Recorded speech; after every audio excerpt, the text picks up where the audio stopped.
Good morning, everyone. Welcome to the 15th Morung Lecture. This is the second Morung Lecture here in Kohima, and we are very happy to see all of you. Welcome, everybody. Today's topic is Journey from the Heart, Naga Repatriation and Healing of the Land. And this very interesting topic and this very interesting issue will be presented by Dr. Dolly Kikon. Dolly Kikon is a dynamic anthropologist. She teaches at the University of Melbourne. She is an active human rights activist and a very bold storyteller. She is the author of a number of books, and her latest book is Ceasefire City. She works extensively on land and resources, militarization, development, human rights, migration, gender, and political economy. So I invite Dr. Dolly on stage, and may we give her a round of applause.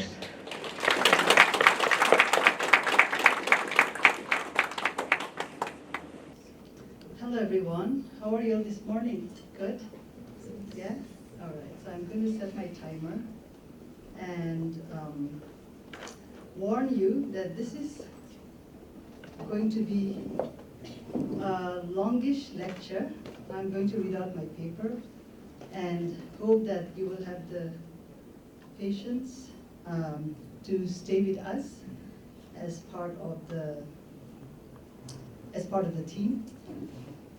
We really look forward to a lot of conversations and reflections from you all this morning. And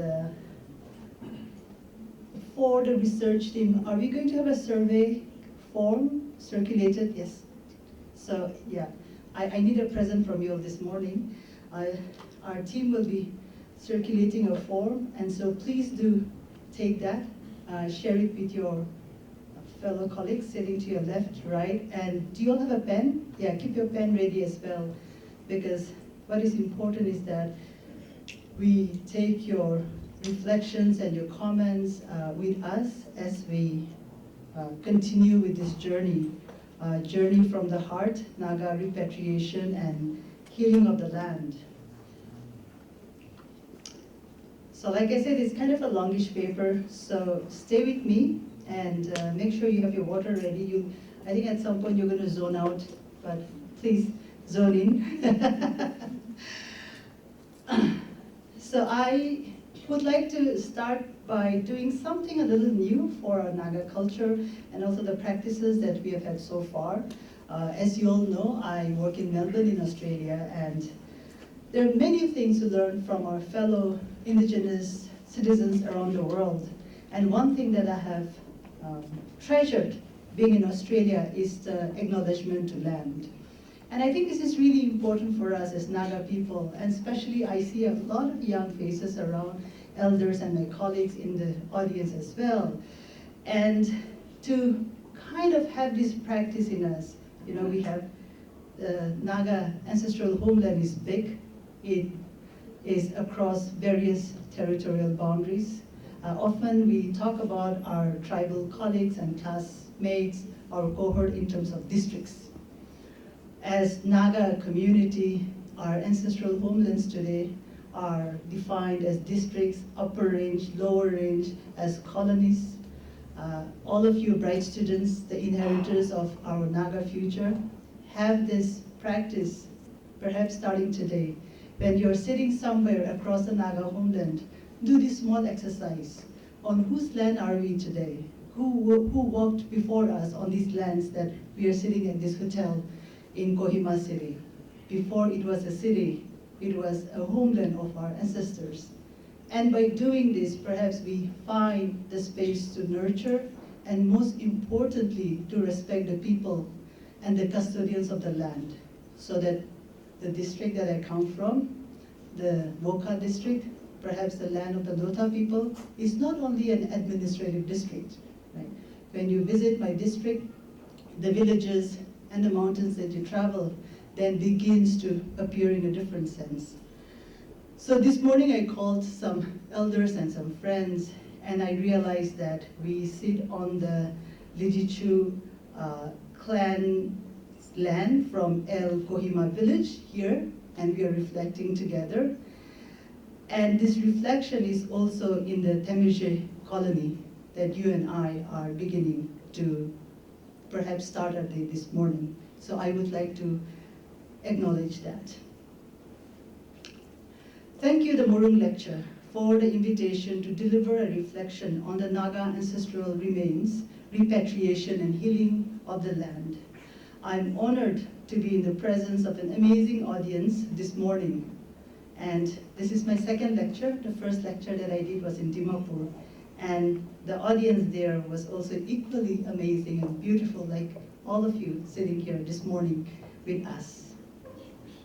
Thank you to you all for taking the time to reflect with us together on this new exploration about Naga ancestral human remains, the meaning of repatriation and the healing of the land.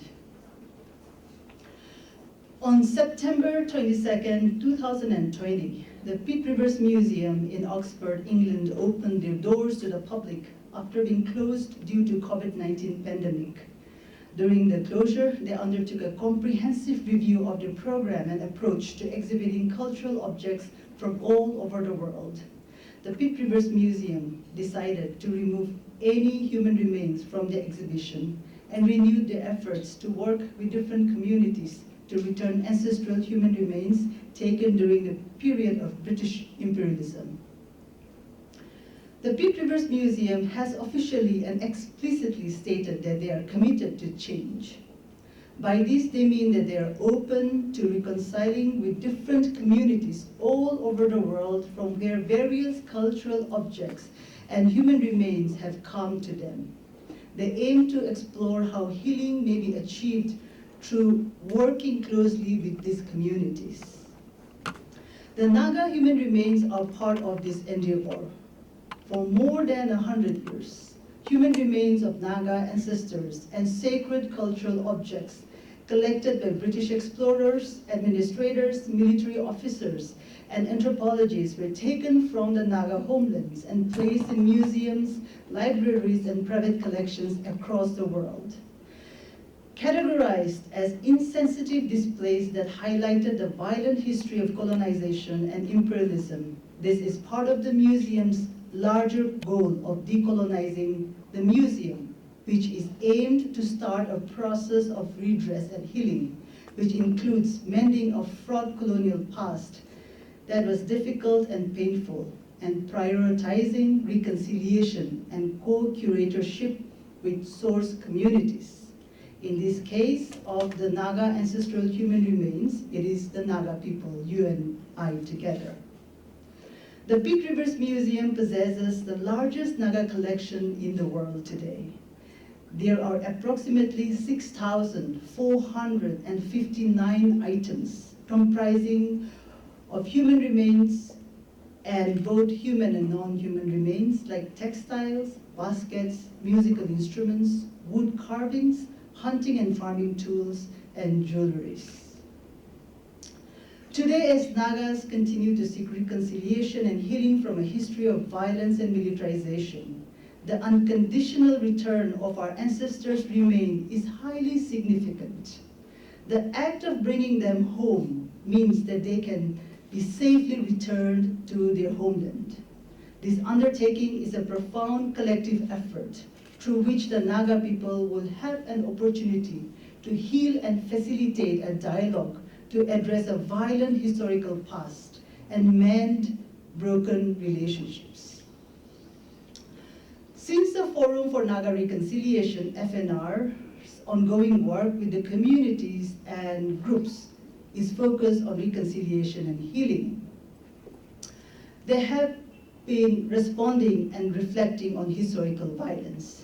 And it is with this backdrop that the Pitt Rivers Museum reached out to the Forum for Naga Reconciliation, urging the forum to facilitate a process of community dialogue to decide the future care and or return of Naga ancestral human remains. As part of this facilitating process, the FNR formed a group called Recover, Restore, and Decolonize. The acronym is RAD, R-R-A-D, to study and network with Indigenous experts, conduct participatory action research, generate public awareness, and develop a strong and viable case to make an official claim to the University of Oxford. Let me just put this additional note here that the Naga ancestral human remains at the Pitt Rivers Museum at Oxford University actually is a private collection. So in a sense, it's a private ownership that the university has over our ancestral remains today. This process will go through several steps and will take several years before the remains are eventually returned to the Naga people. When we started the initiative 2 years ago and reached out to Naga elders, researchers, and the respective traditional bodies, majority of the respondents affirmed the dignity and sacredness of the human remains. But the question of ownership over the ancestral remains and the process of repatriating them was raised. The Forum for Naga Reconciliation has made it crystal clear that it is the Naga people who have the ownership of the process, as well as the remains. FNR is only a facilitator. However, the beginning was not easy for the FNR members and the research team like myself and Dr. Arkoto Longkamer, among others.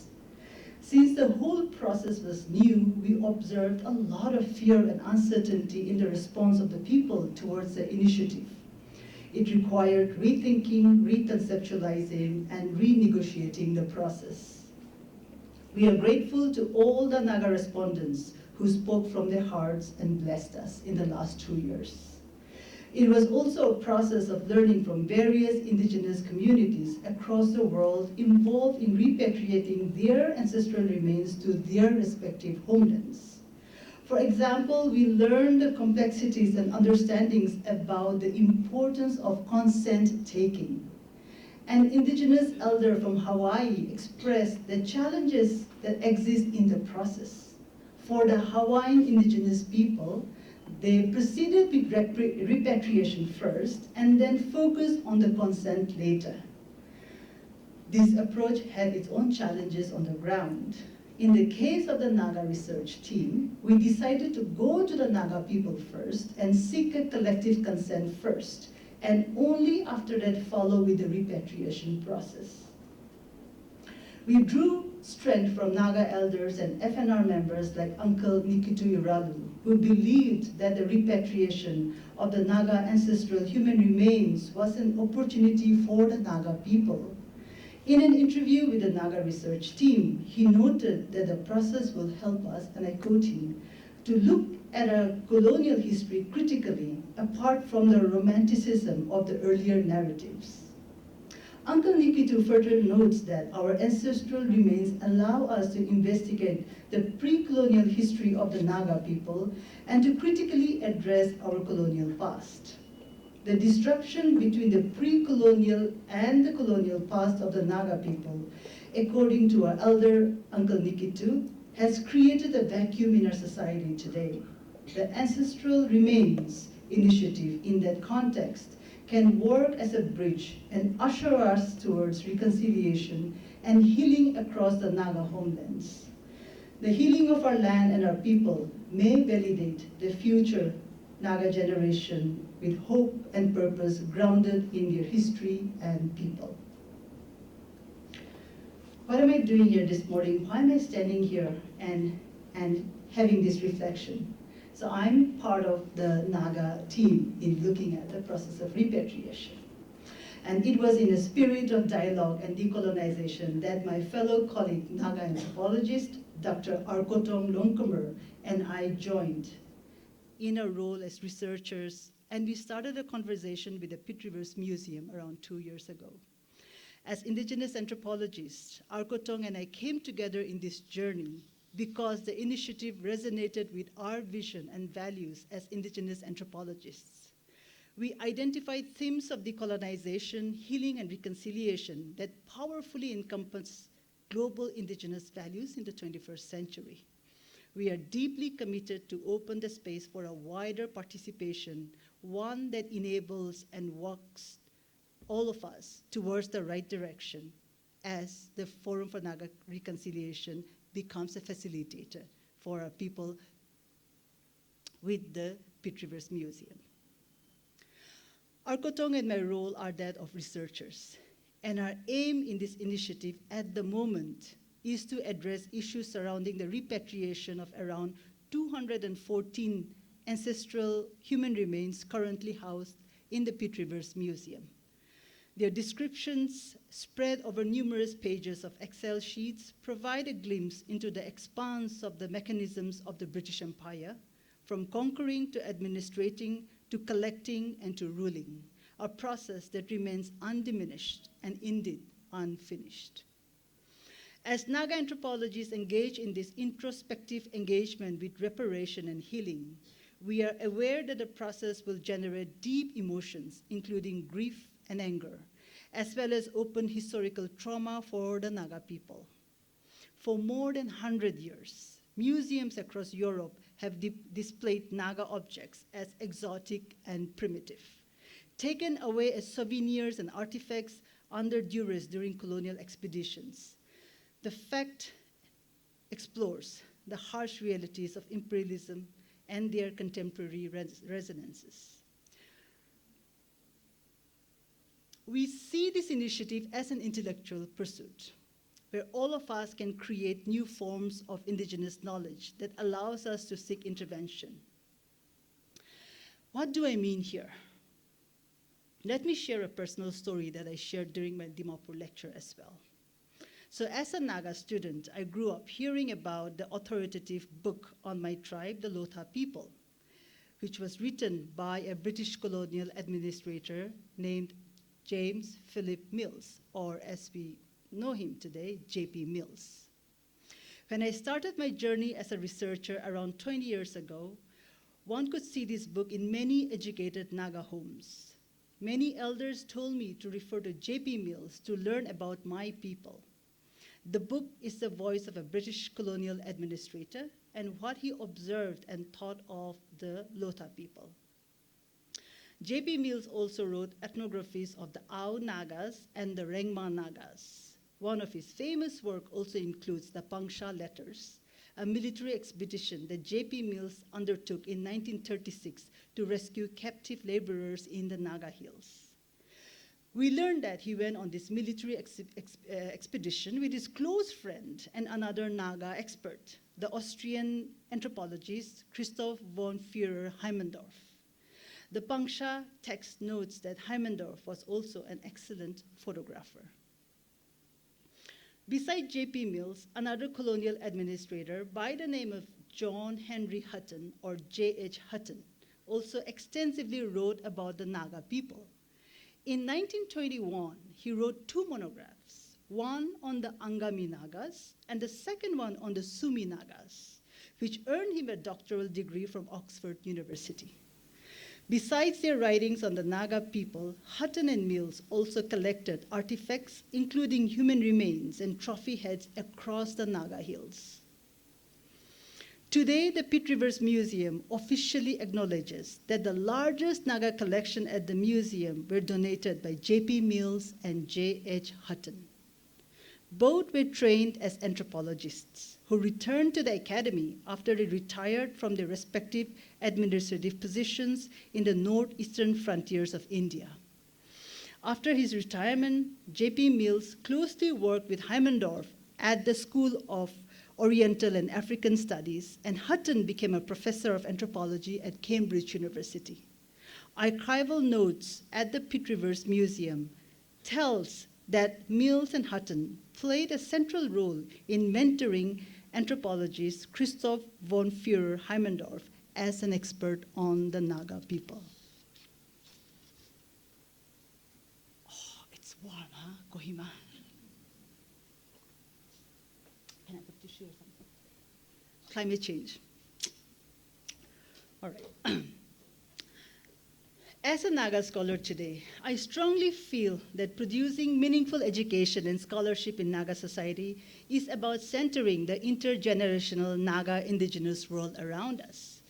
But this is not an easy task. How can we get a sense of indigenous values for community who are experiencing intergenerational trauma due to militarization and conflict? What kind of stories and lived experiences matter for us today? Indigenous cultures across the world, including that of the Naga people, believe that oral traditions and past are kept alive within community, in the body, heart, and spirit of its members. Thank you.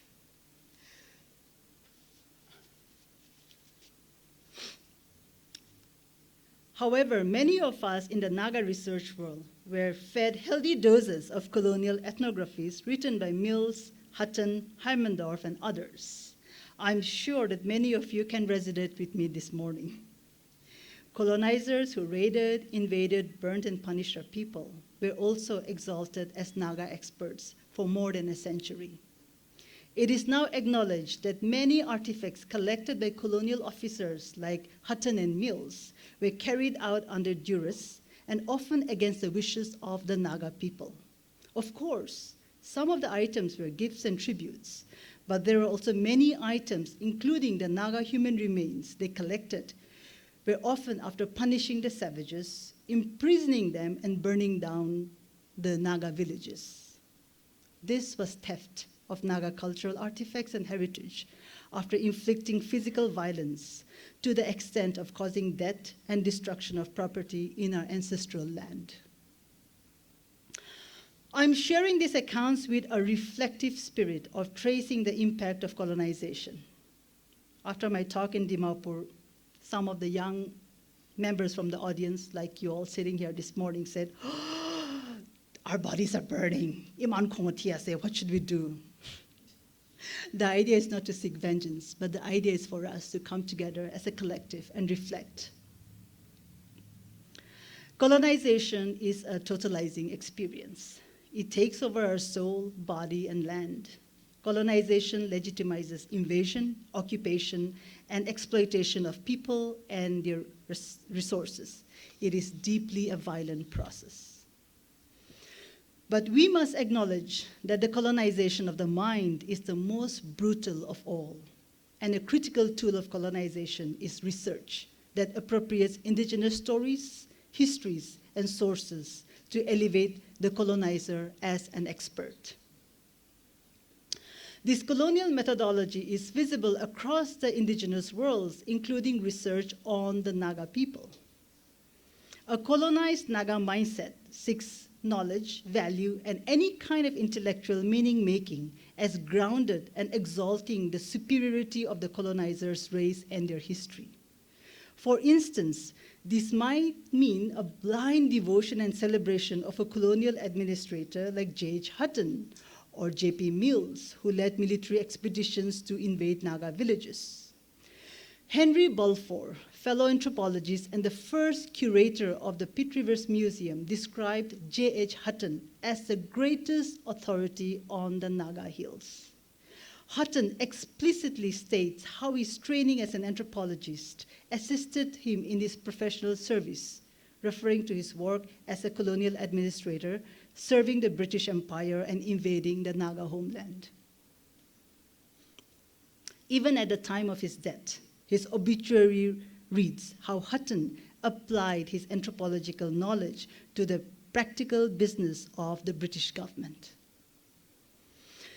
As indigenous people with an oral tradition, so far there are no texts from the Naga people's perspective that goes with the honors accorded to Hutton, Mills, and Heimendorf.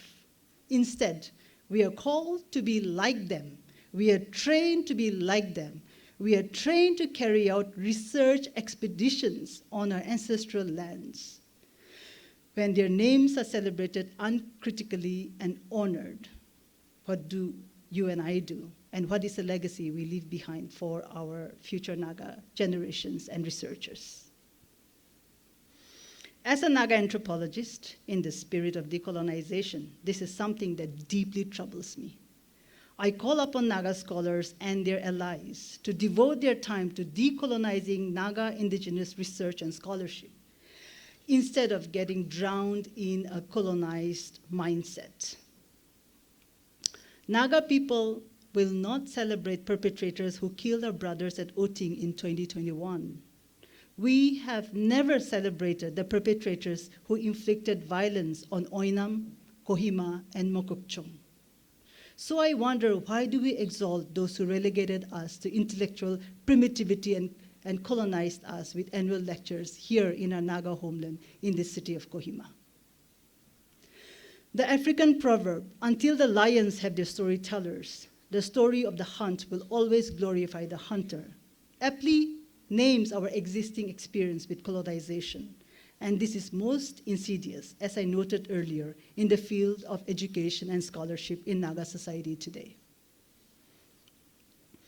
The role of the Recover, Restore, and Decolonize team, RUD, which is part of the FNR in this process of initiating the repatriation, is not limited to calling for decolonization and decolonizing Naga scholarship alone. Since this initiative started, we are learning to unlearn as well, and this has been a transformative journey. And we stand here today with you all as fellow researchers with the larger Indigenous research world, thinking together how to communicate and value community-centered knowledge and engagement. We are also learning about the deep meaning of decoloniality. For us, decoloniality involves recognizing the Naga people's history as one of colonization and loss. With the process of repatriation, Naga people have a remarkable opportunity to reflect on the future of the Naga ancestral human remains at the Pitt Rivers Museum and other museums in Europe and beyond. Let me be clear. The initiative to bring back Naga ancestral human remains is not about completing decolonization. It is only the beginning of thinking together how research, writing, and documenting are carried out with respect and accountability. Actions and collaborations that shape a holistic intellectual Indigenous knowledge system. Our Indigenous knowledge rests with us, our land and our elders and our community. What have we kept alive so far? What have we lost, and why? As Naga people, we must see the significance of the initiative for repatriation in the larger scheme of decolonization and healing. We have learned from our fellow Indigenous communities around the world who have carried out similar processes that all repatriation movements pay attention to decolonization, reconciliation, and healing. We realize that this undertaking is a collective and shared one, and we must learn from those who have gone before us. Along the way, we have found support and guidance from a native Hawaiian elder and activist, Edward Ayu, who has been working for over 30 years with various museums and institutions across Europe and beyond that continent to repatriate ancestral Hawaiian skeletal remains, funeral possessions, and sacred objects. Similarly, Return, Reconcile, and Renew, RRR, an Australian research team, has provided us with database and training with regard to the repatriation of ancestors, a process they have begun in the context of Aboriginal Australians. We have also learned from Reverend Dr. Gary Deverell, an Indigenous seminarian, priest, and member of the National Aboriginal and Torres Straits Islander Anglican Council. These partnerships highlight the strength of Indigenous peoples' networks and the willingness and courage they demonstrate through the sharing of knowledge and solidarity. The realities of colonization are widespread, but the movement for justice and decolonization persists. Cultural objects belonging to source communities stolen during British colonialism have received significant attention in recent times. The controversy over the Benin bronzes and the decision by Cambridge and Aberdeen universities to return them to Nigeria have generated important debates regarding restitution and the broader question around colonization. Like many of these instances demanding restitution, the Naga people's case requires that you and we understand the immense violence and trauma we continue to experience because of colonization. Reconciliation and healing of the land are not simply tropes that need discussion like this morning. They need to be embedded in a process where the community, us, you and me together, take ownership and custodianship. And through that, hopefully, there is a more humane approach towards decolonization and justice.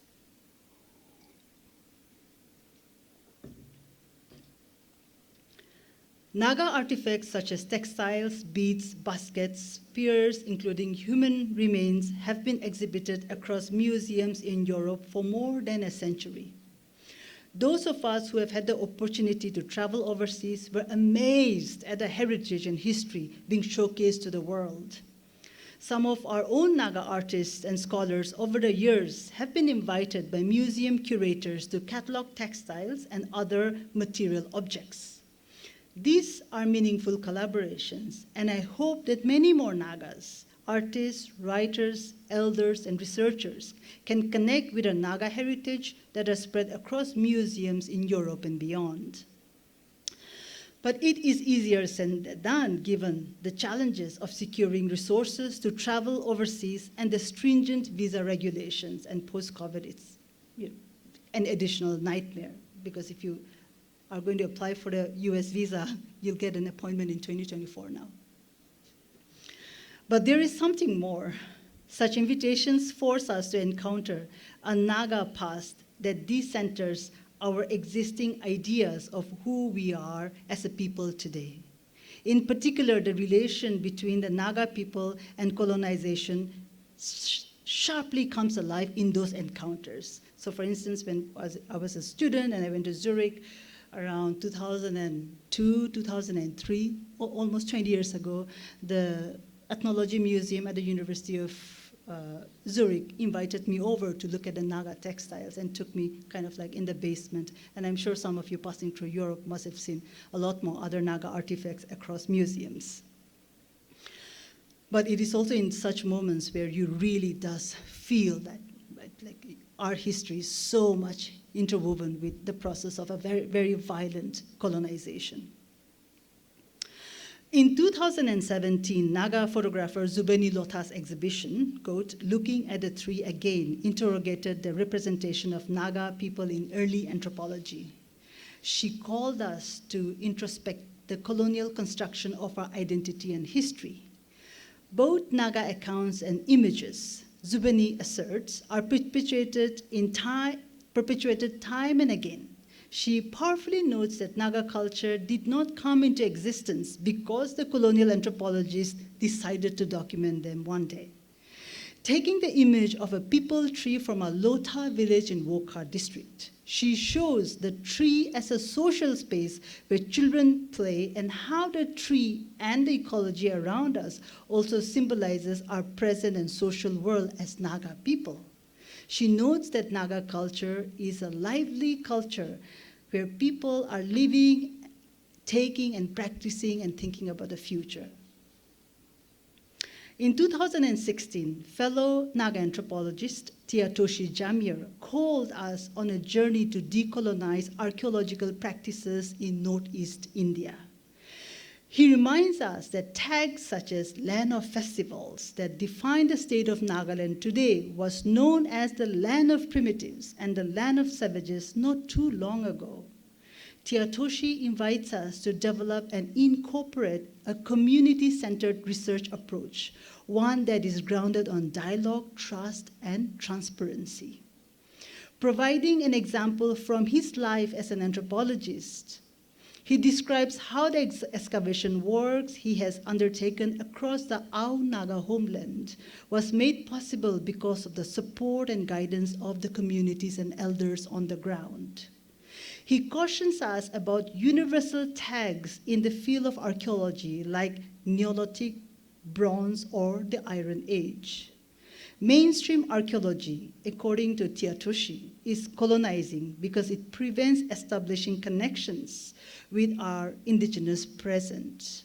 in the Indigenous scholarship context. Thus, he calls the excavation sites across our homeland, tracing our Naga pre-colonial past, not as archaeological sites, but as ancestral sites. Such initiatives that are taking place among the Naga people resonate with the healing of the land journey, a sentiment that surfaced in many of our conversations with Naga individuals, elders, and community members since the beginning of the Human Remains dialogue. Engaging with the ancestral remains and putting them to rest means a renewal of the land, our history, and an understanding of the tempestuous historical moments that have come to define the Naga people. This is a task that not only requires reflections about the past, but also a hope for the future that younger Naga generations, like some of you sitting in this room, can inherit. A land where our ancestors are laid to rest and where healing and reconciliation can begin. The Naga human remains at the Pit Rivers Museum, stored away in perpetuity, belongs to our ancestors, our forebearers, warriors, weavers, foragers, singers, friends, brothers, and sisters, people who never ceded their land or sovereignty.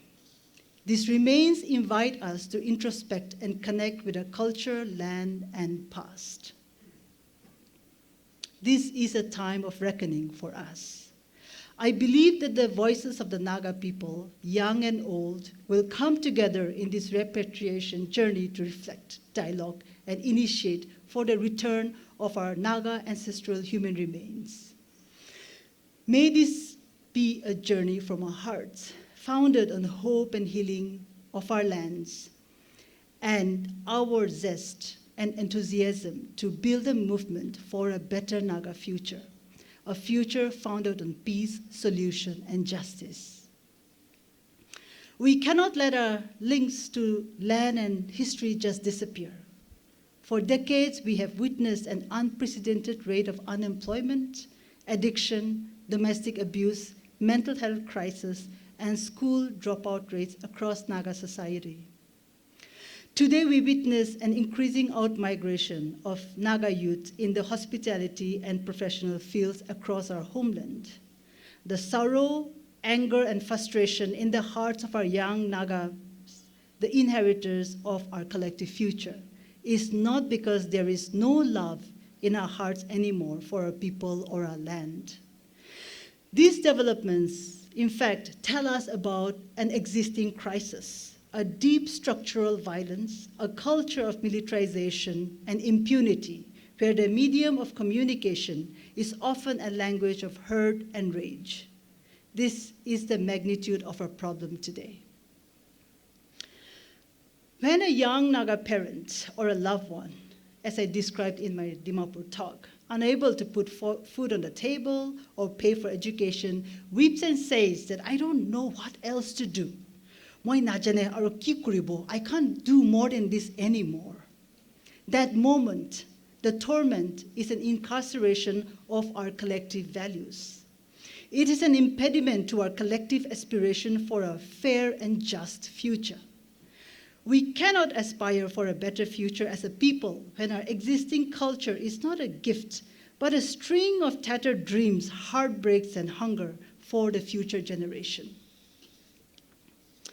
This anguish of helplessness calls us for a journey of truth-telling about who we are as Naga people, about our history, and what the future holds if we fail to come together.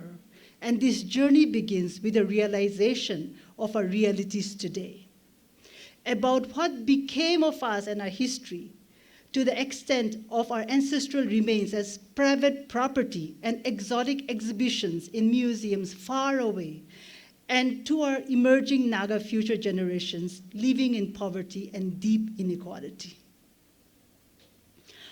I imagine our ancestral human remains as prisoners of colonization in foreign lands, cut off from their people and denied the right to be laid to rest. However, aspiring for their return to land also means yours and mine, the living's journey to return to land and community where they were born and were custodians of the land.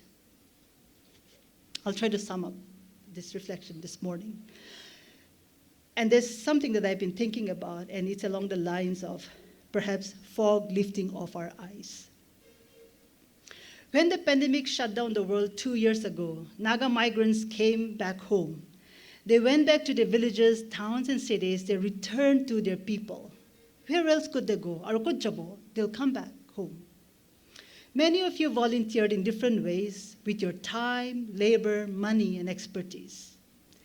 We witnessed at that moment what it meant to work towards a shared destiny.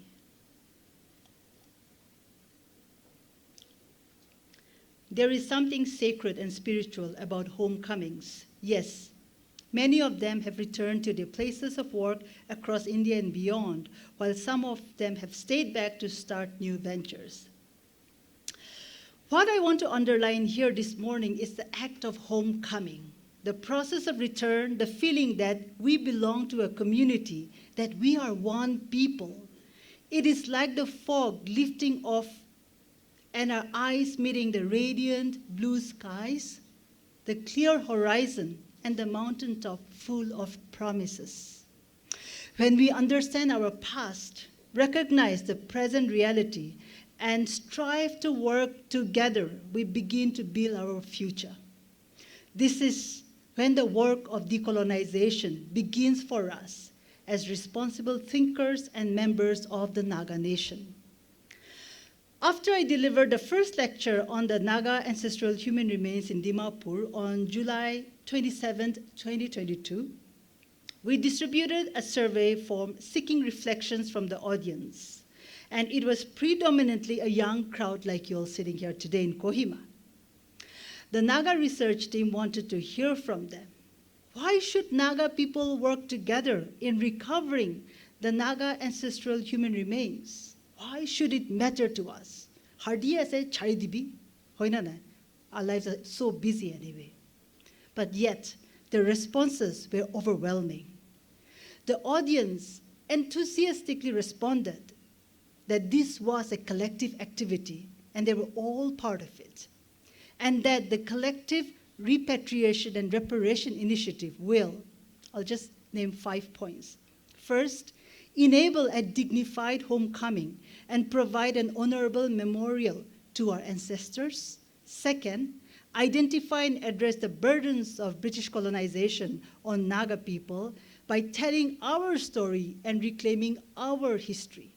Third, create a process of healing from the burdens of violent colonization and facilitate mending of broken relationships. 4, create space for cooperation and dialogue among the present generation of Nagas as they participate in recovering the ancestral human remains.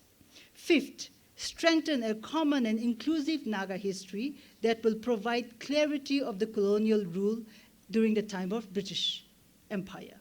And 6, initiate a cycle of healing and restoration so that the younger Naga generation can shape a future with love and respect for one another. The response resonated with love and hope. We have it. Beloved Naga people, we have it in us to love and care for one another. To dream of, oh gosh, we have it. We have it, beloved Naga people. We have it in us to love and care for one another, to dream for a Naga future where we will cherish one another and be responsible for the land and the forests our ancestors walked, nurtured their bodies, and lived.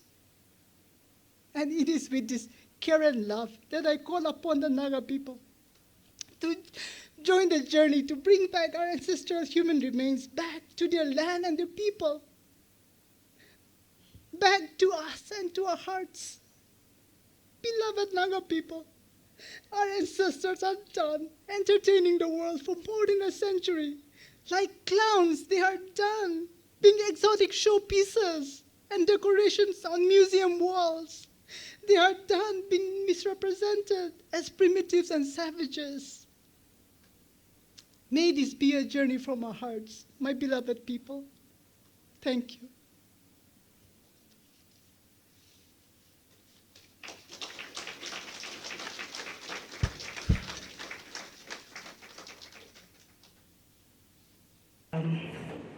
Thank you for the opportunity to give a response to the lecture.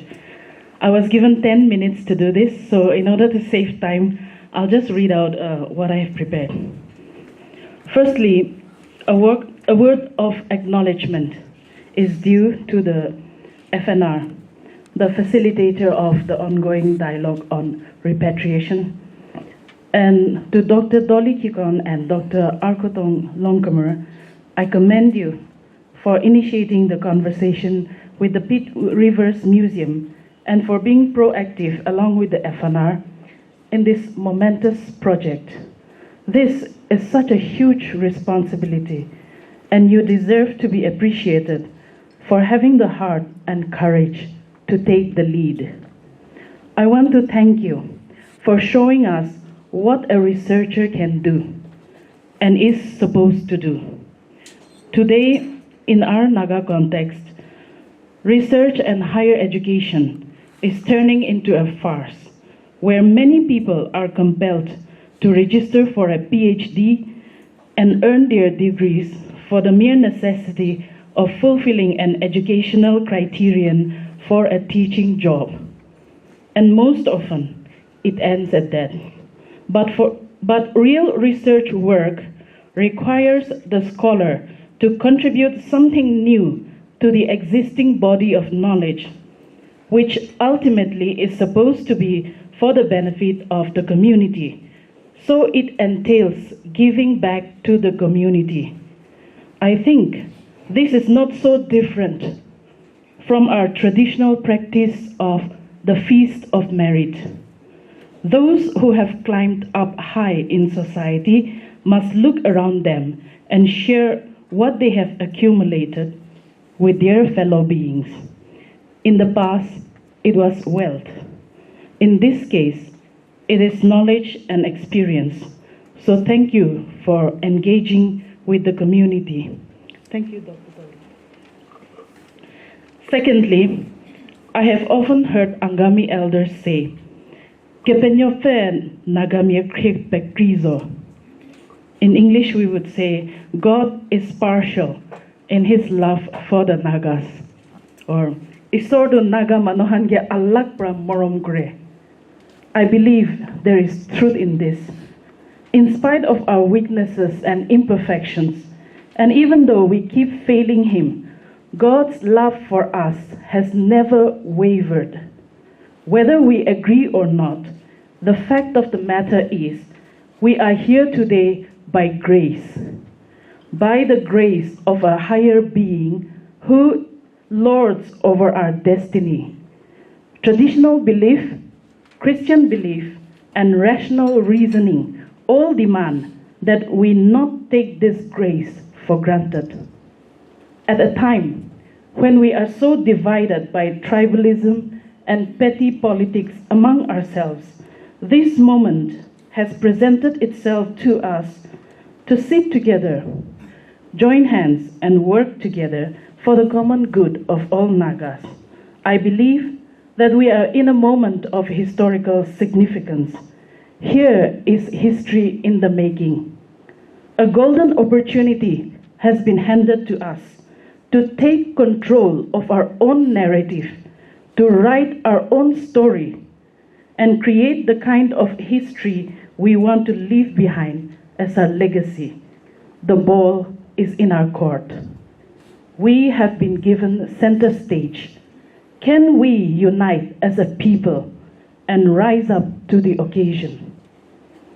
I agree that we have to begin by recognizing and accepting that ours is a history of colonization and imperialism, and that even today we continue to exist or live in a state of neocolonialism. That is why it is so important for our voices to be heard, and equally important to have rational and fruitful conversations like the one we are having today, through which we can contribute possible ways of going forward. Thirdly, I have a few points and suggestions to share. These thoughts have been put together after discussions and consultations with different individuals in my own capacity. I have summed them up this way. I don't put them forward as ready-made solutions, but I hope that putting forward these suggestions will help in opening up the discussion. Number one, regarding the repatriation of human remains, we have learned that there are differing opinions on this, and we must take all into account. However, since it is a humongous task that entails so many aspects, perhaps if individuals and communities were to each have it their way, it would make things more complicated. Therefore, a possible way forward is to have a common place where all the Naga ancestral human remains are laid to rest in a way that is acceptable and honorable to all. And this physical site can be built as a memorial to our ancestors. Perhaps this would be a most appropriate way of uniting to honor them. It would be a place where anyone can come and pay homage to them. It would also become a site of historical importance. Further, it would serve to be a tangible heritage site that reminds us of our history, lest we forget. Our history will not be forgotten as long as such a memorial exists. We have the Commonwealth War Cemetery right in the middle of the town in Kohima. It is a memorial to those who died for their countries during the Second World War. But we do not have any common Naga memorial where our ancestors who died while history was being made are honored and tribute is paid to them. Can we not turn this opportunity into something meaningful and beautiful for ourselves and for posterity? Will this not be a restorative and healing act? What we do or do not do today will be our history tomorrow. Is this not a God-given opportunity for us to come together and build something that honors our ancestors and at the same time reminds us of our history and heritage, something that will enable to keep our story alive? My second point is regarding the other cultural objects and artifacts in the Pitt Rivers Museum. Though the topic today is, at the moment, is about the repatriation of the human remains, since there are other objects and artifacts also in the museum, I would like to put forward this suggestion as well. Can we propose to build a state-of-the-art museum come cultural research center where all these precious objects and artifacts can be housed and continue to be displayed in our ancestral homeland? We cannot bring them back to let them disintegrate and waste away because of the lack of infrastructure. The Naga anthropologists and archaeologists can come together and take the lead, perhaps by forming a society, if there isn't one yet. The specialists of the field should be the ones to decide how to get it done. I do not know if there are any Nagas who have studied or are studying museology, but I think the need of the hour is to have our people equipped with such kind of knowledge to be curators of museums. Such a facility can provide opportunity for students and researchers from all over the world to come and study about Naga cultural heritage on our terms and with the local people in charge. It could immediately become a center of international excellence. It has the potential to also be a tourist attraction. Nagaland and the entire northeast region of India are like a gold mine for scholars of cultural anthropology and sociology. but we have been so consumed by the narrative of violence and politics. Here is a golden opportunity to change that narrative and engage in more meaningful and productive pursuits. Number 3, to make these things come to fruition, of course, the big question is, who will fund these projects? I understand that it is definitely an impossible task for the FNR and the project team to carry out this by themselves. So the next point of suggestion is, why not get the state government's support in funding?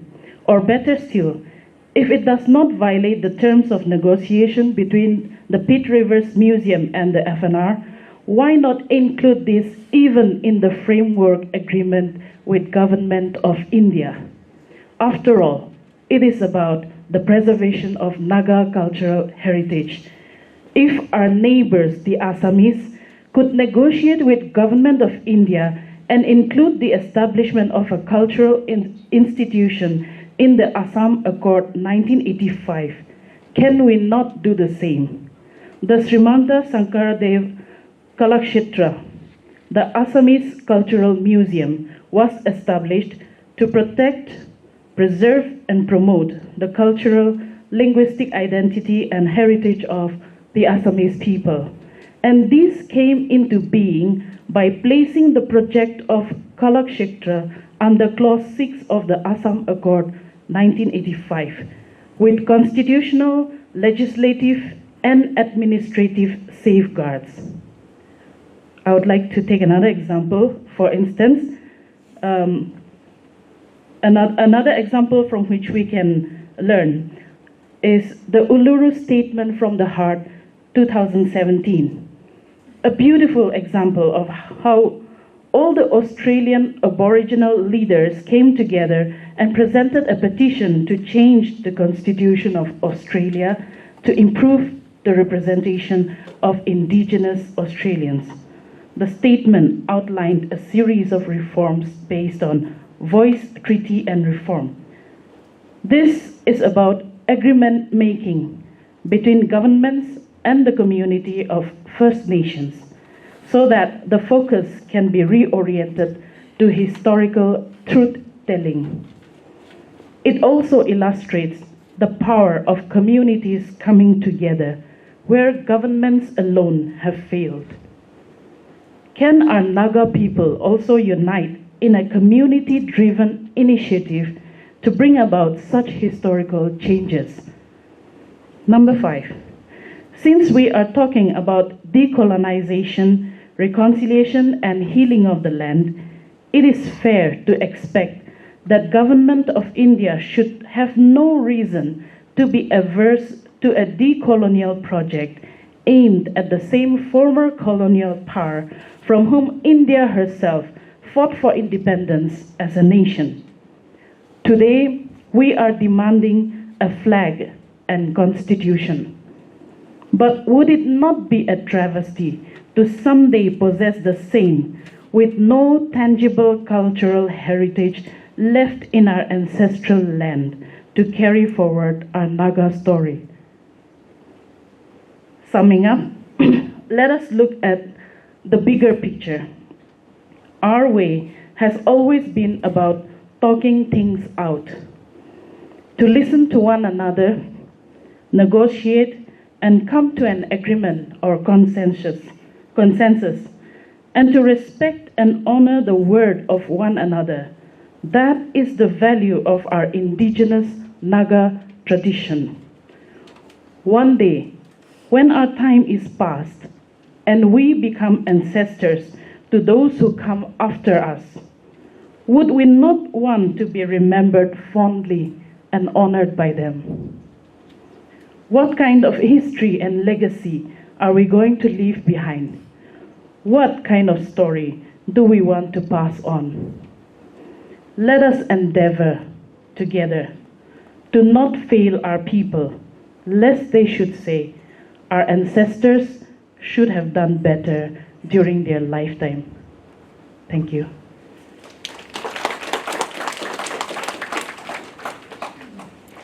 Thank you so much, ma'am. Now we will jump into the Q&A session. Please, some few pointers before we begin that. Please introduce yourselves. Do not assume, speculate, or use inflammatory language. If possible, we would like it if you keep your questions short and to the point. You're also welcome to give your reflection and give your opinions and share your thoughts on the matter. Yeah. So we'll begin with that. There is a mic in the front. Kulu will have it. There is also a mic at the back. So if you have if you want to ask anything, if you want to say anything, just put your hands up and somebody will come to you. Yeah. Before we begin, I would like to ask the first question to our speaker. Why is it a journey from the heart? Why is that so important? Yeah. So my moderator today is asking me about the journey from the heart, and why is this a journey from the heart? It just came. I didn't make it up. And the first talk in Dimapur was on, I think, the human remains repatriation, and that was the title. And I reflected before I came to Kohima to meet you all and to reflect together. And I sat down and I had my quiet time. It just came to my heart. And I thought that, there should be no way, I think, to look at this process than through love, affection, and through vulnerable spaces. We are really charting an uncharted territory. Nothing of this sort has been done, and it sits heavy on us, on our souls and our body. And it is only through heart connections that I feel that we can support one another and travel together in this journey. Thank you.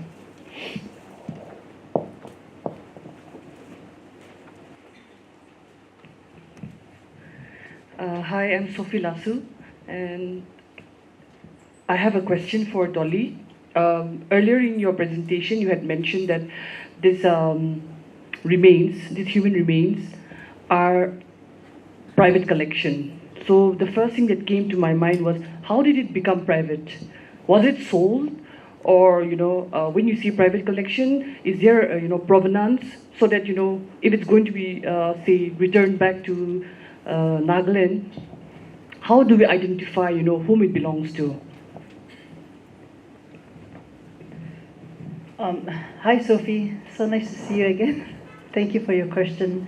And so that's a really good question. And for the Naga team, in the last 2 years, we have been grappling with that. And so when we say private collection, in the field of, I think, antique collection, collectors, you might come across art pieces and you hear that, it belongs to a private collector, right? Seldom are art pieces, maybe, unless they are bought by the state from state funds, maybe the state of Nagaland or the state of New York, it would belong to the government. In the case of the Naga people, like many indigenous communities going through colonization, first they were taken under duress during expeditions, and they were passed down and as private collection through inheritance among European families. Great grandfather, who might have been an administrator in the Naga Hills, and at some point, seriously, who wants, right, skeletons hanging out in your living room? It's not cool. You would much rather have Picasso if you're a rich guy. And so they were given away to museums. Given that the University of Oxford and the museums are part of, the university, these collections were donated, most of them. Majority of them were donated. All of them, in fact, were donated. And here we are talking about Hutton and Mills donations, majority, and some of the few donations that came from private collectors from European families who didn't want these collections anymore in their houses, and old Naga spear which have zero meaning for them. And I'm sure that many of our Naga heritage, tangible material things were also disposed of. That families didn't want it. You might just find them in some of the thrift stores, second-hand dukan, across Europe. If you're traveling, who knows?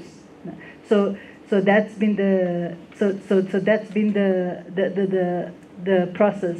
And the second point is that it brings us to the legal complexities. When we were talking to Naga elders, they said, oh, British government map mangiba lage, we go back to that, map mangiba lage.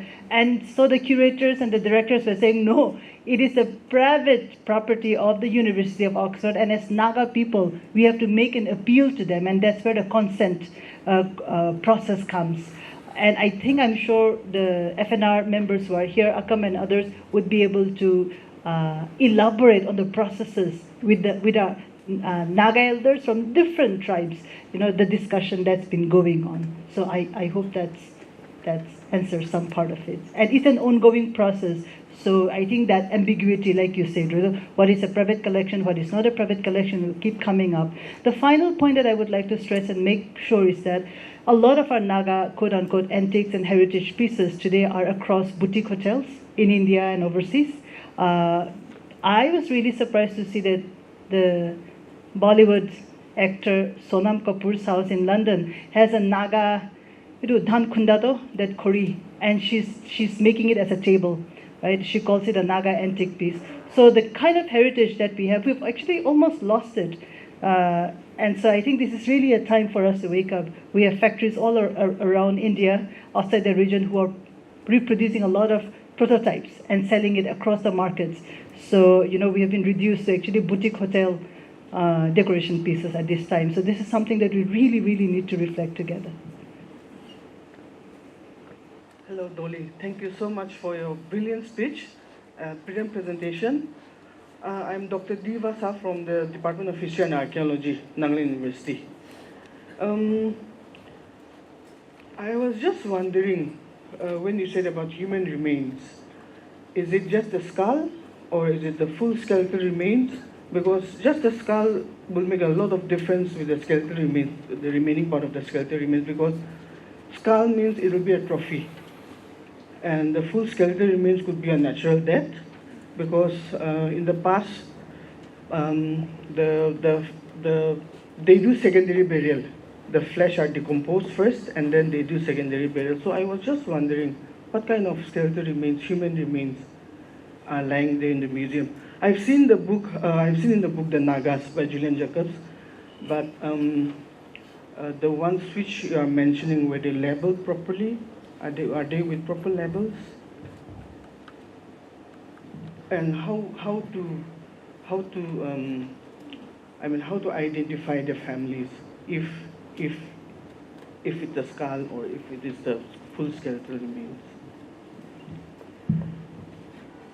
Thank you so much for the question. And the trophies, yes, the trophy heads are part of the collection, you're right. And some of the details are as detailed as the name of the village, the name of the chief, the date. Some are body parts, like a piece of the jaw, or perhaps a femur, or ribs, or maybe a part of the skull. And given the size and the formation of the bone, the list that we got also contained skeletal remains of children as young as 9 from villages that were taken away. And so not all collections in the human remains actually are from, quote unquote, the head hunting period. They I think must have been buried as normal burial processes that our ancestors practiced. So it's a long list. The second part is actually the gray areas, because for a lot of the baskets and the exhibitions that are still on display at the Pittsburgh Museum contains teeth, contains hair. And so they are definitely, when it comes to definition, they are part of what? Human remains, because both the hair and the teeth would have it. But for the curators, that's where the ongoing work of pulling them down with respect, so that no part of indigenous communities' human remains are displayed. That conversation is still ongoing. And we need many more people actually to work with us to think about this together. The third issue about tracing families, that's a really, really long journey that we need to think about it together, because of first the migration stories of our ancestors. Some of the villagers must have moved because we're looking at more than 150 years, right? Some of the, and for us, at least among the Lotas, I knew that, if the water and the land, there was an epidemic, ancestors would move from the land and they would live and make new villages. And so it's part of a heritage and a culture that we have it. And for the list, like you rightly said, where we cannot trace, and majority of it, how can we trace just a body part? And it's also complicated in terms of categorization, because the list, except for the trophies where the names are tattooed on the skull, the names of villages and the names of the chiefs, those are very clear, but majority of them have been categorized by white curators, by European curators and European anthropology and archaeology students with no access to any kind of Naga language. None of them were done in collaboration. And so this has been a huge oversight. So for us, this is the first time that as Naga people with the FNR, we are stepping up to say, hang on, right? They have families and they have a people. So I think that's where our Sister Elizabeth's point about what do we do, right? About a huge chunk which remains vague and ambiguous. And that's where we need to come together as a people to think about it. Thank you.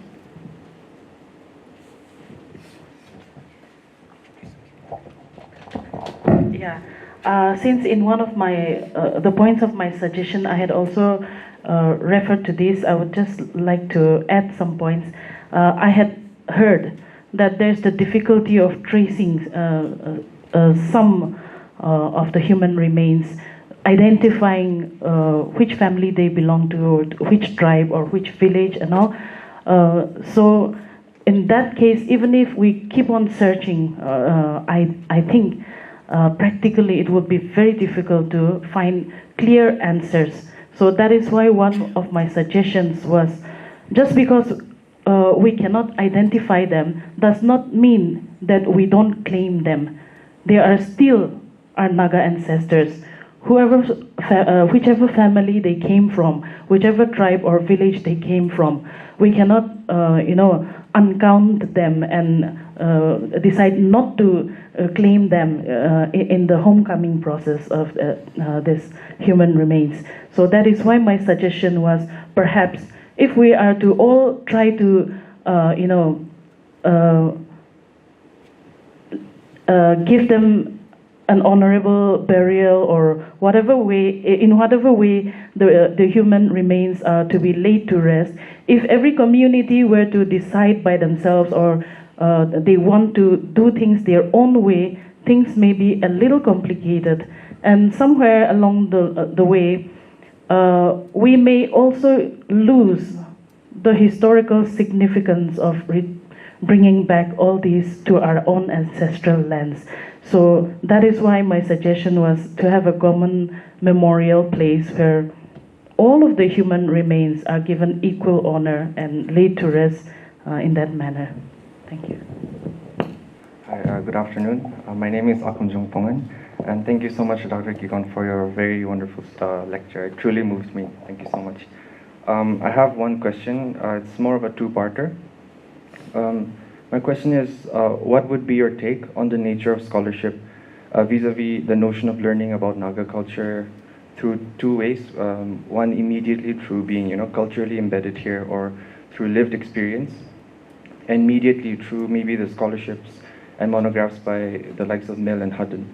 So their accounts are once removed, as it were.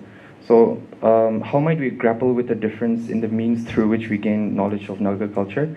And a second parter to this question is, given this, since many contemporary research still studies their monographs, do you have any normative advice for us students studying them, and how best we might be academically more conscious about the politics of scholarship? Thank you. You are so articulate and you put it so well together. And I feel that the answer to your question is actually right there as you put it. So if you were to change those questions into statements, you have the answer in you.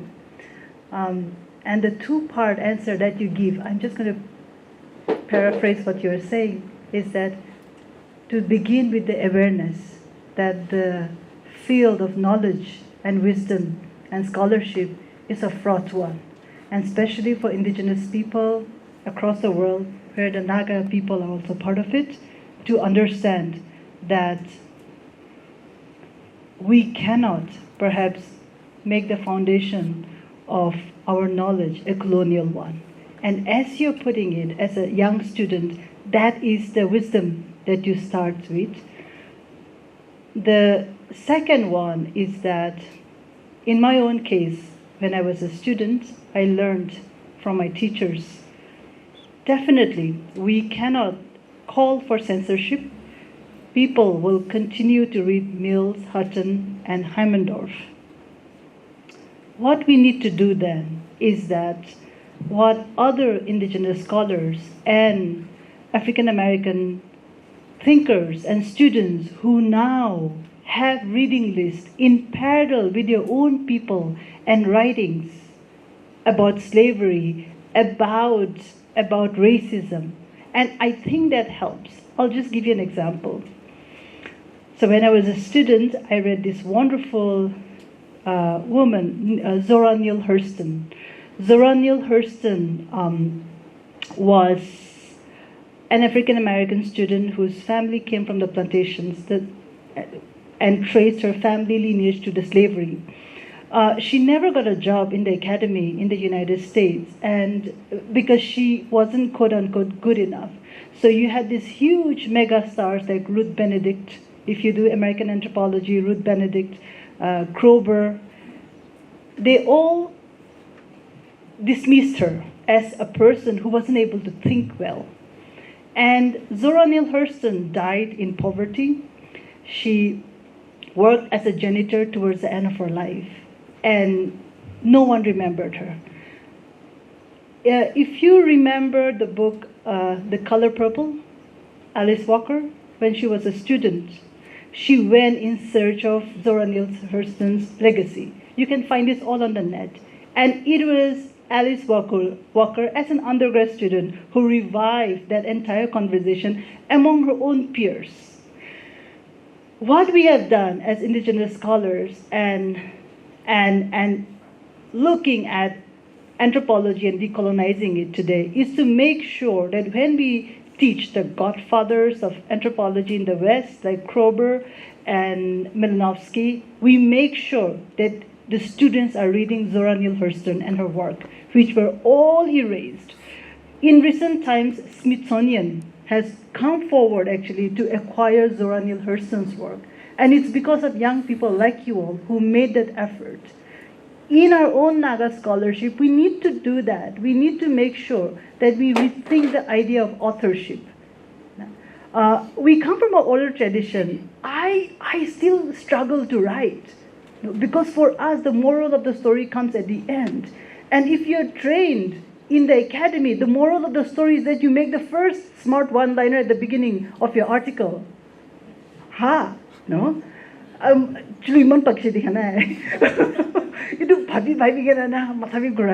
So in a sense then, as indigenous thinkers and scholars, we need to tell them there's a different way of seeing the world and understanding it, right? So it's not about, once again, dismissing Mills, Huttons and all, but this uncritical approach to worship anything that's white, right? It's very problematic. Itu hobo na lage. And also the next step is then to honor who are the knowledge keepers of the land. I joke, recently I gave a talk at Guwahati University on the 9th of August, Indigenous International Day. And so Guwahati anthropology students, I said, all your knowledge keepers, no, the Karvis, Boros and all, you're celebrating in the university. They're all sitting at the bus stop.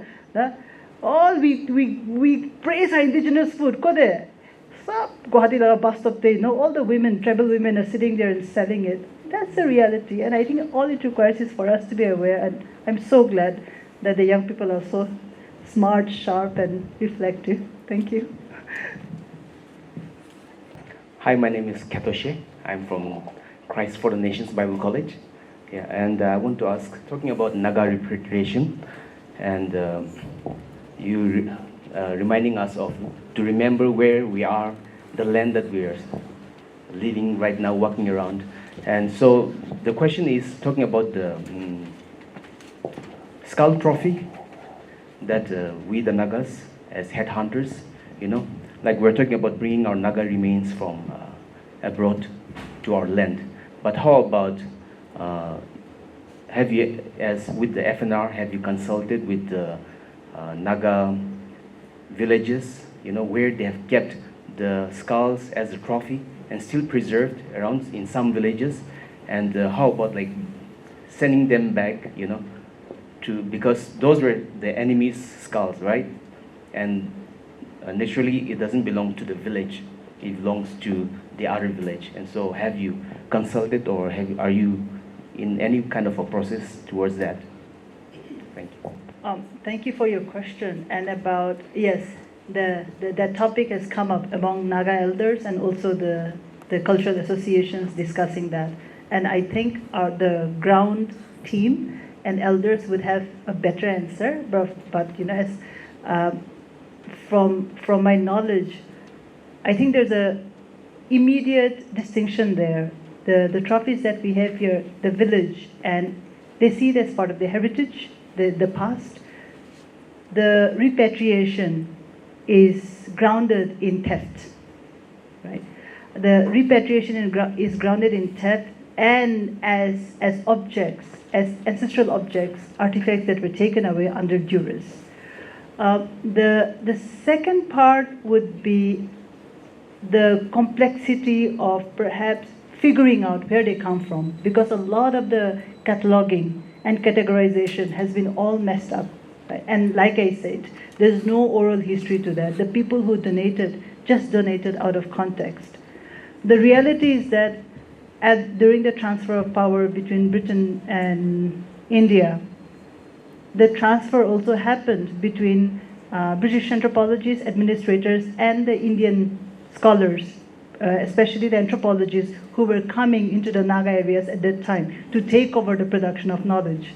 And I'm told stories by children who are now professors and scholars in the Indian Academy, how their parents, some of them who were initial administrators to the Naga Hills before it became Nagaland in 1963, were also inheritors of Naga human remains. Some of our ancestral skulls, out of context, were also used as paperweights in their offices and as decorative pieces, which are actually strung from threads in the living room for children to play.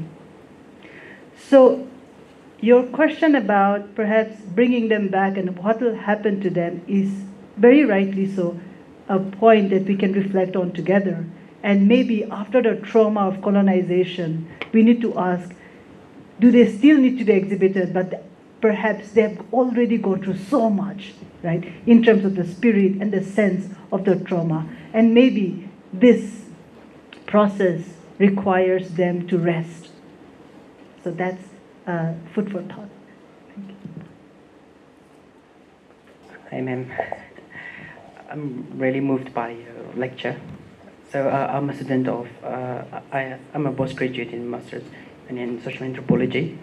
I've done my research on Animism and Christianity. So so when we try to bring back the remains, if we're supposed to honor our ancestors, then how are we going to keep the burial? Is there some kind of are we going to do the animistic ritual or the Christian way of burial? If you were supposed to honor them, we have to do in the way they want to be honored. Thank you.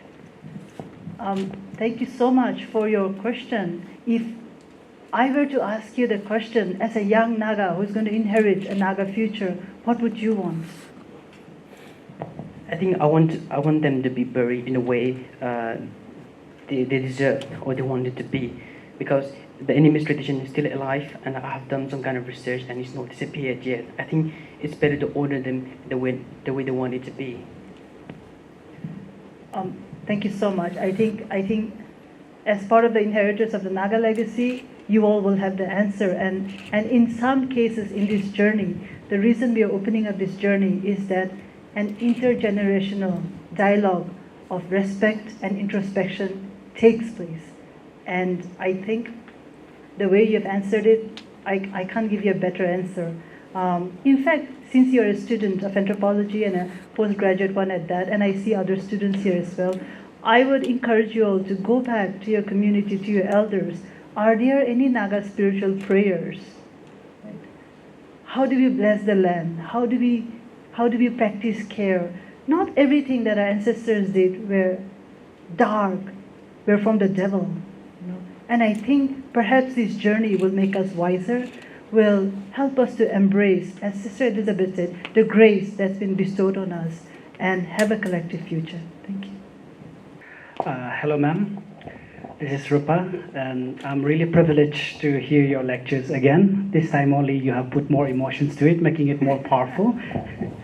So my question is say if all of us here would be academically inclined in one way or the other. But how do we reach out to the common people as an academically inclined person regarding this dialogue? I would like you to give some suggestion on how we are to reach to the common people or lay person. That is one of the questions. And to Dr. Elizabeth, she is sitting very idly. Let me be the first one to disturb her. So I want to ask a very geopolitical issue. Like you have given us a very wonderful and beautiful solutions, which is quite hypothetical at this point because it's not in process yet.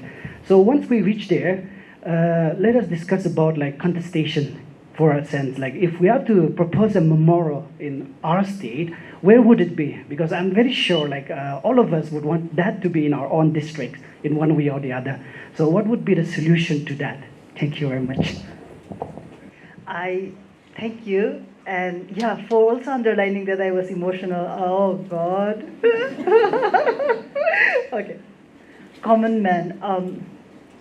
All right. So maybe let's do a small mental exercise right now, wherever you're sitting. Common man English kotha sto. Mohan Naga the common man kon hobo.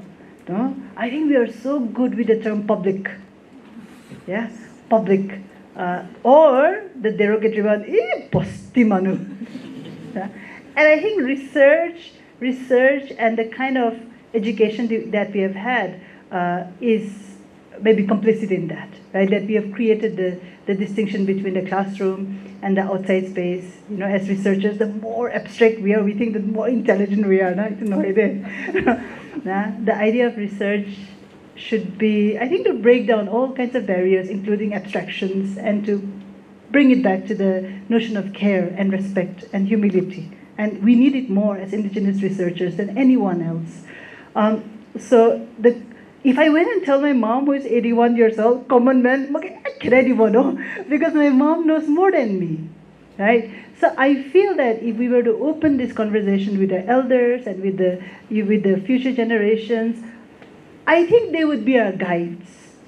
I think they would know much more. But what we have done as researchers is that we have stopped having that conversation. And I think it falls on us then to open up that space.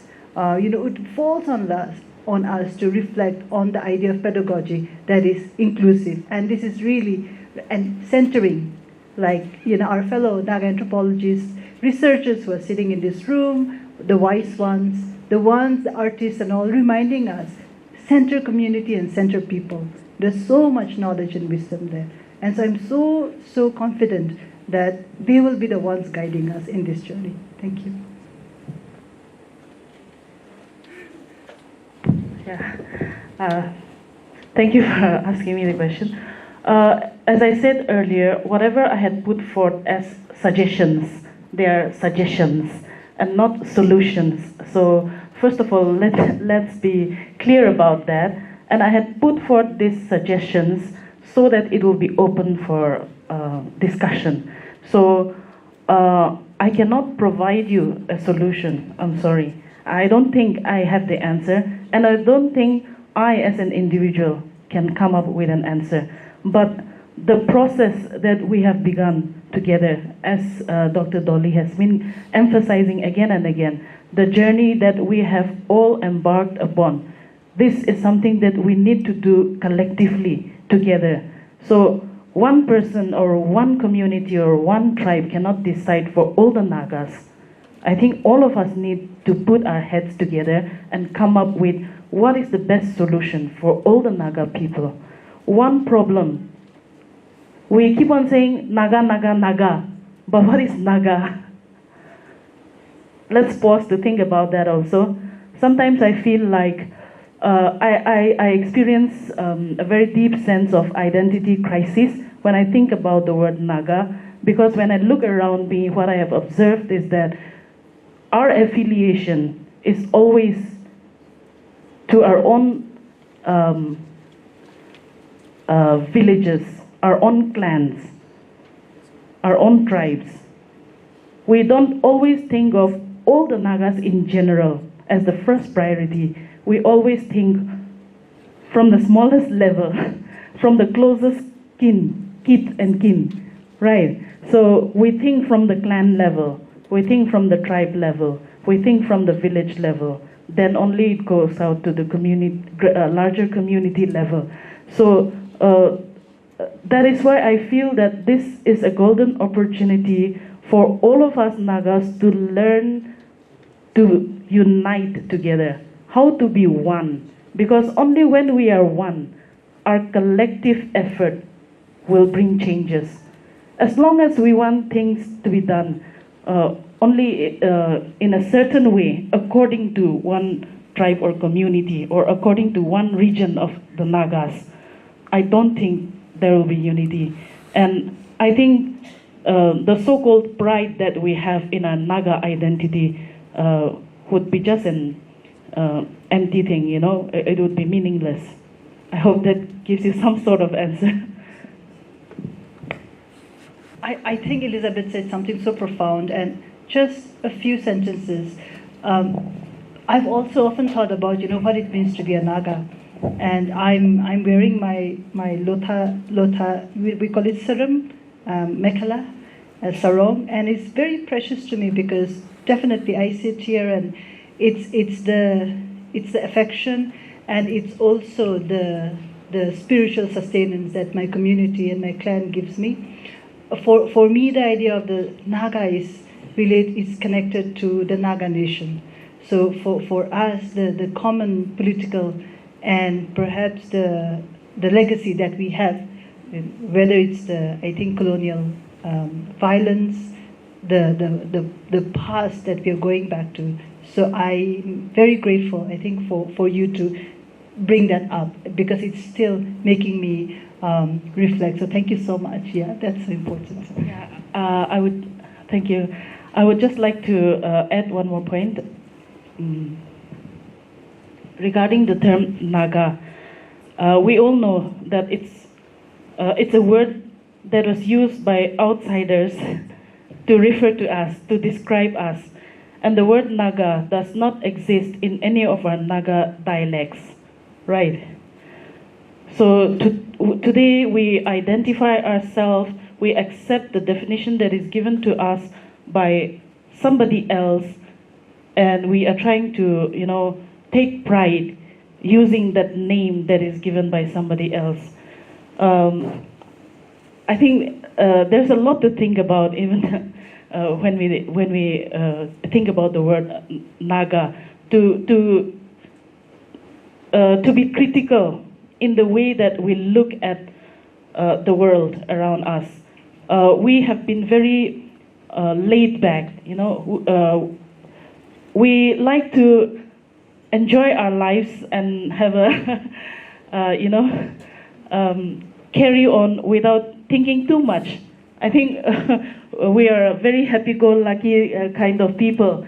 You know, we like to enjoy, we like to have fun, and we like our lives to be simple and enjoyable. But we don't analyze things, and we don't critically think about things, and we have not been taught how to question things.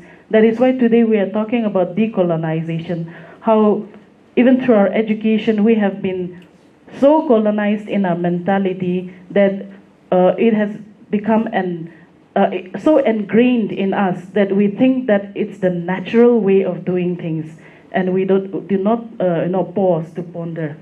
So I think that's where we need to actually begin. So certain things may be sounding like it's hypothetical, but as Dr. Dolly has earlier mentioned, the decolonization of the mind, that is something we all need to wake up from. It's just not the Nagas, but perhaps a lot of people around the world, a lot of nations around the world, by the name that they're known now, were perhaps given by somebody else, because in a way, our identity is also based on the other person. It's just not by ourselves and from ourselves also. And so, where do we draw the line between, accepting what to move on with, and what to, throw away, or what to decolonize, if I may use that word, and like that. And I just want to share a thought also. While people were sharing about this process of what do we do with the remains, for me, I feel like this is a very good time for us to also accept all our differences and coexist, not just as a single unit, as a single, uniform group, but celebrate all the differences. I think that if somebody's skull is identified, give it back to the family, let them do whatever they want with it. And we should be happy for them that they're getting their grandfather or grandmother back. That is what I thought. So, but coming back to the question, where do we draw the line? And where do we draw the line? I would, perhaps the indigenous quest for a future, in my case, right, it's not about, I think, drawing the line before we open up the conversations. I think right now we are opening up the conversations, and this is a safe space for us. Right? This is a safe space where we are not judging one another. We have inherited violence and trauma and militarization, and thank God we have love for one another, and we have a safe space to unpack some of the things that's bothering us. And I think as Naga people, to have the safe space is important before we embark on the journey about where do we draw the lines. I think both Naga history and also the Naga political quest about where do we draw the line has come a little bit too quickly before we have begun to understand one another. Before we have begun to understand, quote unquote, our Eastern Nagas, they've already become a minor tribe or underdeveloped tribe. Right? These are terms that we have begun to use, that originated from Delhi. Our Komungan and elders, our Konyak elders, they are not underdeveloped tribal elders. They are our elders who are here as knowledge keepers. The idea, I think even yesterday, I think was it today's paper where our Honorable Chief Minister was talking about meritocracy, that Naga people need to recognize meritocracy. That's a term that the Brahmins in India and upper caste people use. We don't have that as indigenous people in our vocabulary. We use the language of care and we use the language of love for one another. And I think that before we embark on drawing so many boundaries, that we become silos, that we become afraid of one another, even to say that, this is bothering me. How about it, Sister Dolly? How about it, Sister Elizabeth? And we say that, we don't have the answer, but let's think about this together. I think that is the beginning of a creation of a shared space and a future. So boundary making closes such conversations. So perhaps as we are thinking, maybe for the first time, right? This thing hurts us. This thing is a little suffocating. And maybe that's the space that we are beginning to create for this generation. Thank you. My name is Sujit, and first of all, thank you so much.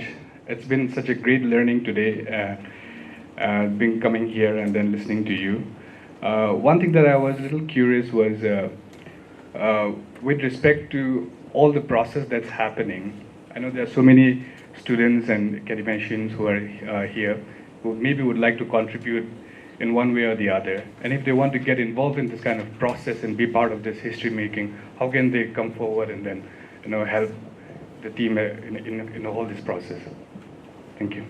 Oh, what a nice question. We are all smiling. We are so running short of manpower, and one of the ways to join in this journey is actually to go back to their respective colleges, institutions, schools, talk to your principals, talk to your teachers. If you are a teacher yourself, like I am, ask students if they want to open up classes, right, for these conversations to take place. We will need the force and strength of everyone to think together, to create murals, to write poetry. The government is not going to move if we don't move them, right? So by even coming here and devoting your time, you're already part of the process, and you can't get away from it, right?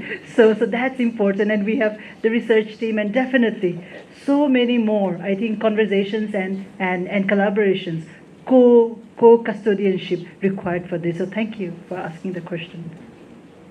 Okay, my name is Vilu. I'm not the Innova driver. Yeah, I'm from Christ for the Nations Bible College. Yeah, and this is the first time I'm listening to Dr. Dolly face to face. I have attended several of your lectures online, and it's always a joy listening to you. And this is the first time seeing you face to face, and it's such an honor for me. And as we keep on discussing on decolonization, that is one discourse. It is not exactly a question also, but it's more of a reflection for all of us to ponder. As we discuss on decolonization, sometimes as research scholars, students, teachers, we start even romanticizing on this word decolonization, but we really don't put into practice. And I'm just trying to think over again and again. We are talking about the human remains that is there in some faraway countries, and keeping all those human remains as a symbol of an artifact or things like that, it actually humiliates us as human beings. That the very fact that our stuffs are kept there like that, and even human skulls being kept, it is very sad and disappointing. But as we talk about decolonization, I want us to also draw our attention to the kind of reality that we are living in. For example, in India, when it comes to big events or festivals, things like that happening in the country, we Naga people, we always represent in the form of cultural troops, dancing, and as if we Nagas are only meant to dance half naked, in big republic days and things, as if Nagas are only meant for cultural representation. I think we have a lot more to offer, and I think decolonization, there is also one book written by H.S. Shekhar. He wrote, "The Adivasis Will Not Dance." And it is something it can be related to even our community. I think it's high time we start resisting all this kind of, being patronized by people who will have no regard for our culture, but instead they want us to just dance for some events, and they'll just clap, and we are very happy about it.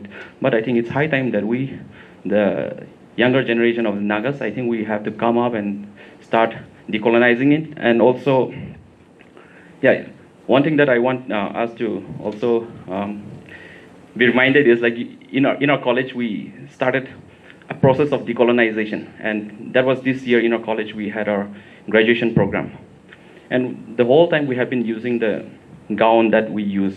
This is the first time in our college that we let the students wear traditional clothes as part of our graduation program. So if decolonization can start through all this kind of process. So these are just some of the reflections. It's not a question, but I think just to supplement things that we're discussing. Thank you. Okay, one more question. In the process of colonization, I want to clearly understand from your point of view how decolonization has to take place. For example, when I went for my research for the process of conversion from Animism to Christianity, I understood that most people understood from a Western perspective. Even if I talk about animism, although their animism or although they have recently converted, they talk about it and from a very Western perspective.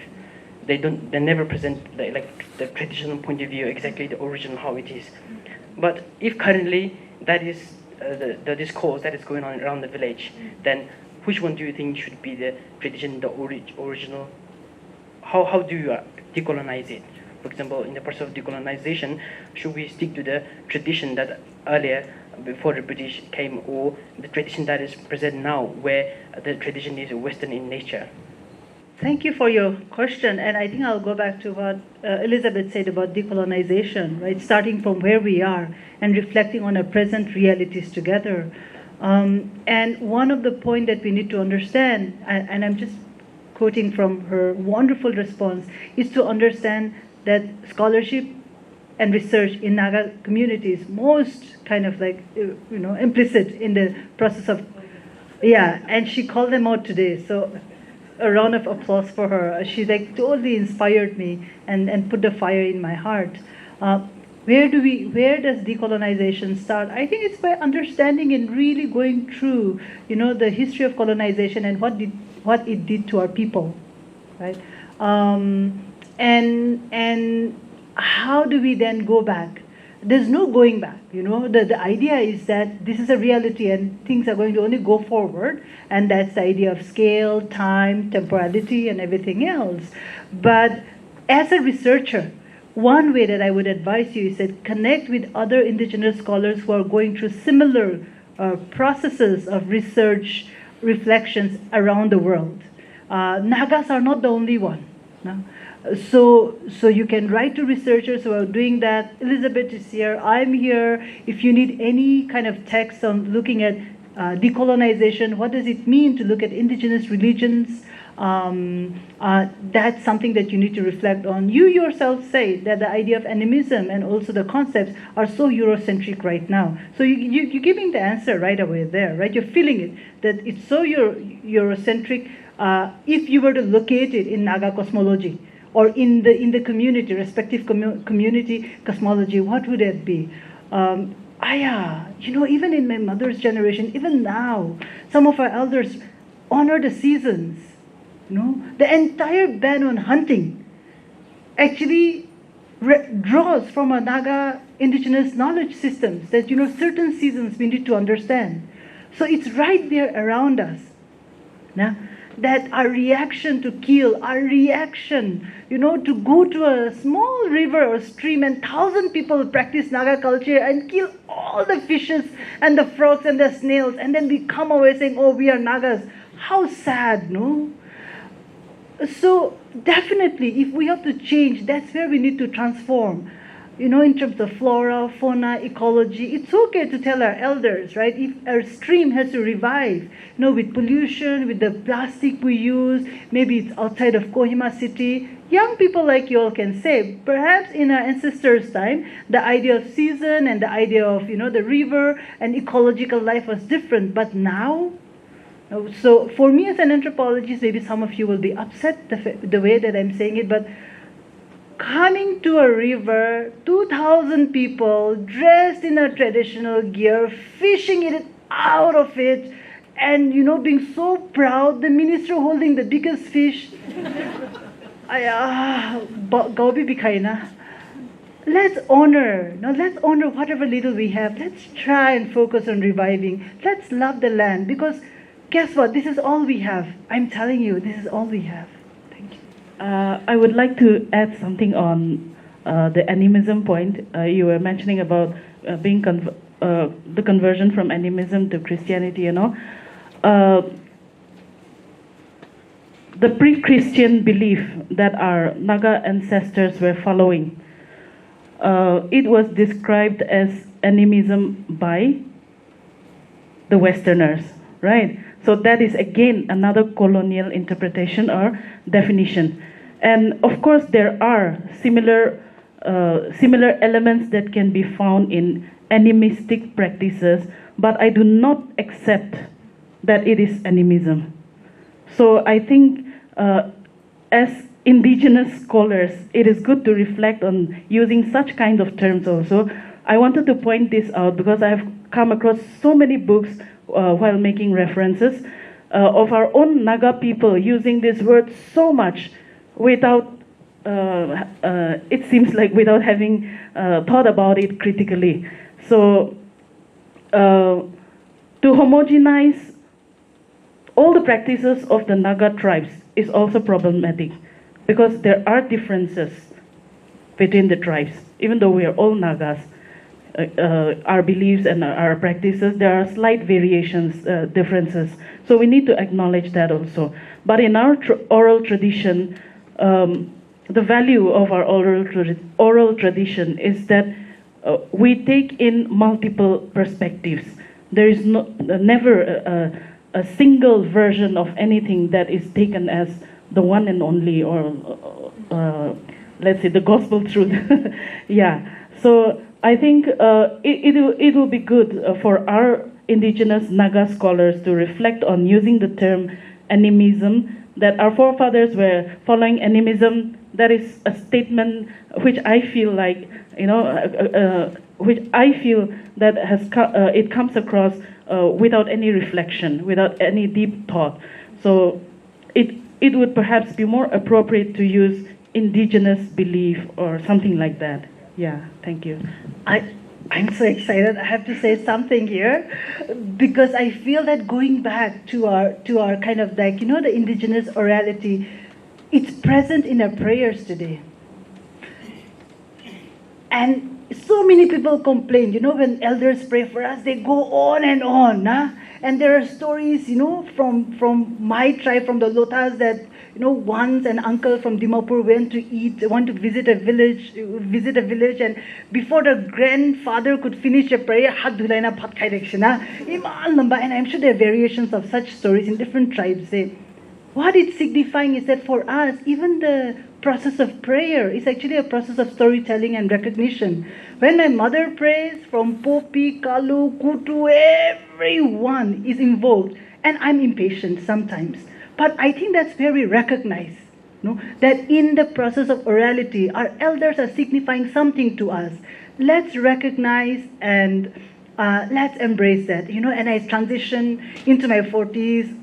My small nieces and cousins get tired of me. And maybe kotha is also, that storytelling. Maybe that's also part of a beautiful heritage and culture. And so perhaps then for students, looking at from seminaries, from research, go back to that. Bring out a book, a copy on prayers. We need that. And it is in prayers that our elders and even the people who are praying for us today are recognizing the forest, the trees, the food. And English prayers are not like that. Even the translation of, our Father who art in heaven, in my language, Lotha, would be kind of, the owner and the custodian of heaven and earth. So the subtleties that's gone into our cultural heritage is right there. I think it requires many more forums like that, where we are laughing joyfully together, we are nurturing love and care for one another, to come together and to go through that journey.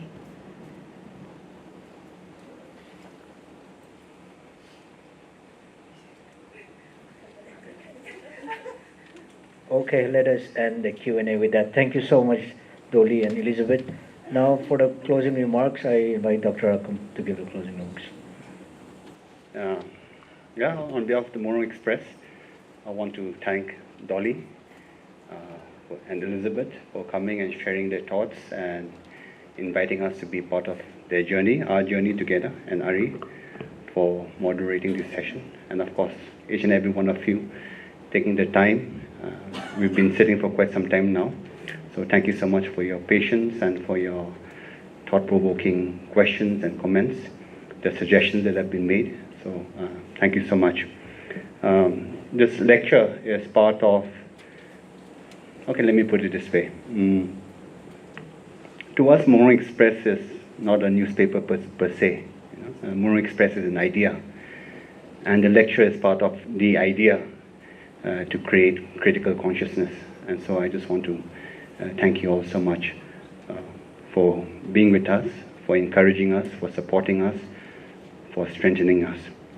Just a few thoughts just to wrap this session together. The RAD team is behind. They're sitting right behind. You can meet them. Ellen, Nipuni, Asang, Zavi. Some could not make it here. They're in Mon, they're in Longleng, they're in Dimapur. But those who are here, please take time to meet them. And also, you've already started participating in the process by responding to the questionnaire, the survey.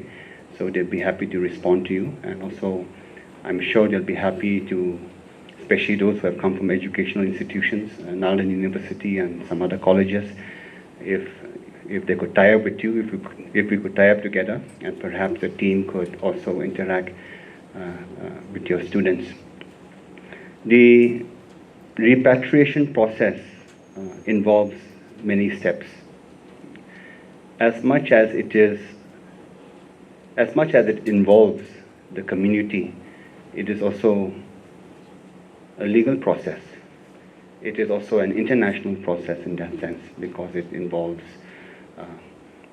governments, so to speak.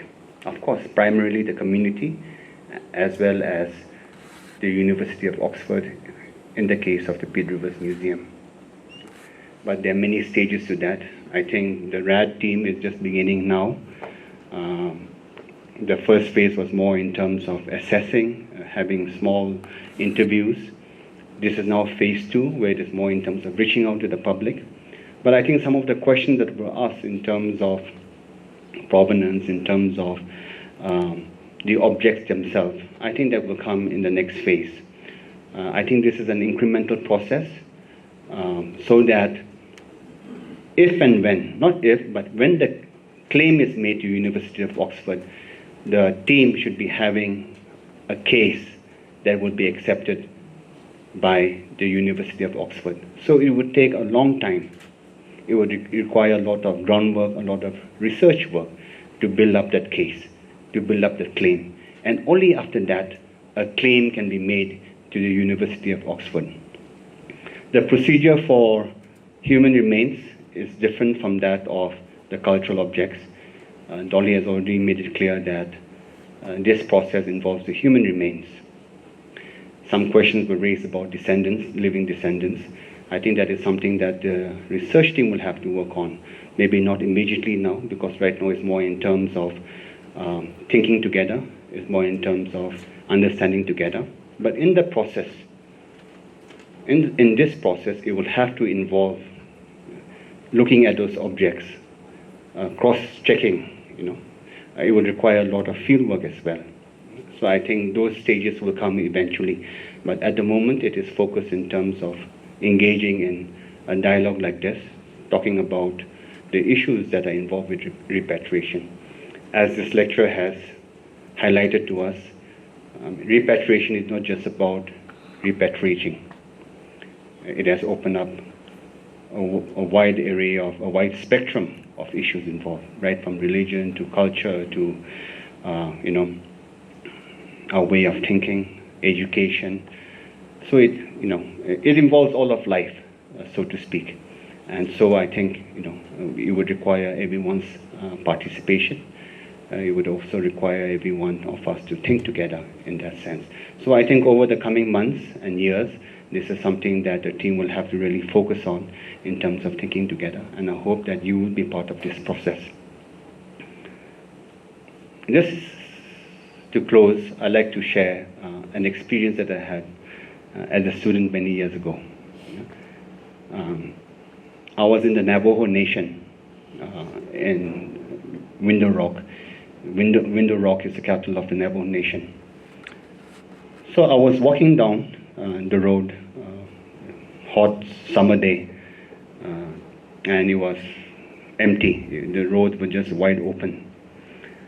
And while walking, I was just walking down, and an old beat-up truck came and asked me if I wanted a lift.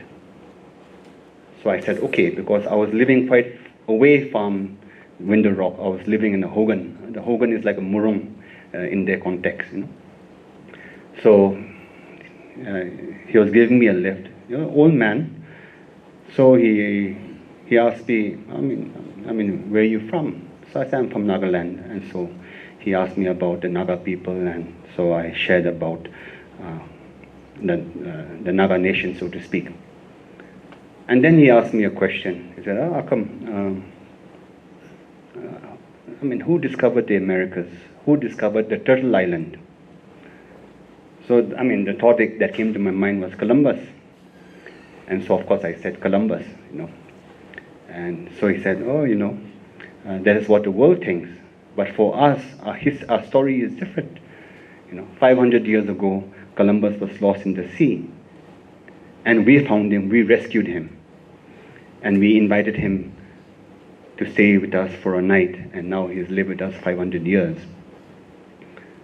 So then I followed up, in the course of our conversation. So now how are you relating with the descendants of Columbus now? And so he said, right now we're just allowing them to remain calm because we know how they will respond. And so today, our struggle is not yet over, but we are allowing them to remain calm. From a colonized mind, the old man's about their discovering, rescuing Columbus may sound very absurd, may not seem right because that is not what we have been taught. But from a decolonized mind, it makes sense.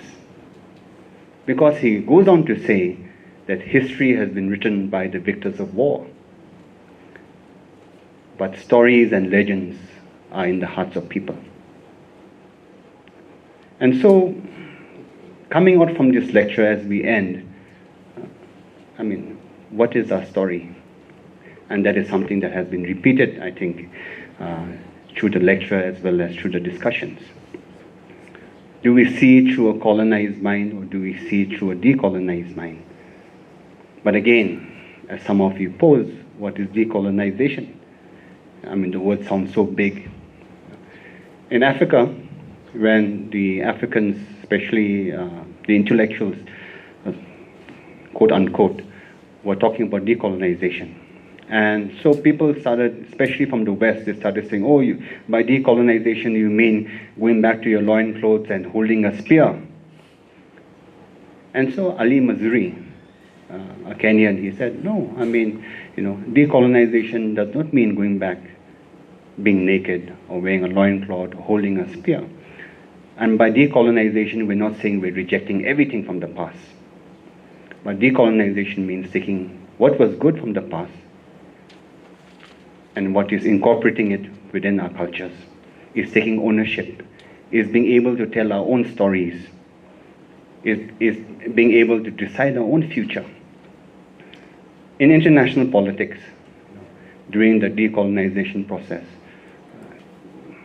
indigenous peoples were unfortunately not part of that decolonizing process. In many cases, indigenous peoples were still considered as fauna and flora. Not even considered human beings. So from the indigenous point of view, decolonization is still so much more relevant. But we need to be clear about what decolonization means. And I think that is something I take with me today as Dolly and Elizabeth have challenged us to think together. What does it mean? During the early days, when we got the sheet, the Excel sheet that Dolly talked about from the Pied Rivers Museum, we're not listed as tribes. We're listed as cultural groups. And so for the team, it said a lot. Let's just take a moment to think about that. They're not categorizing us as tribes, but if you look at it, it's, so and so a cultural group, and it's not confined to boundaries. It's Nagas wherever we are when we see the list of the human remains. And sometimes I thought, when I think of it, it's like, they seem to have a clearer sense of that aspect. And I think these are issues that we will have to address as part of the decolonizing process. It's not the end, it's just the beginning, and it's the beginning of a long process, and hopefully it will be the beginning of a liberative process, a process that will lead us to a shared humanity. So on that note, I just want to thank you so much for your presence, for your support. Dolly will be here for a few minutes, so if you want to meet her, so please do so, and thank you so much, and have a wonderful afternoon. Thank you.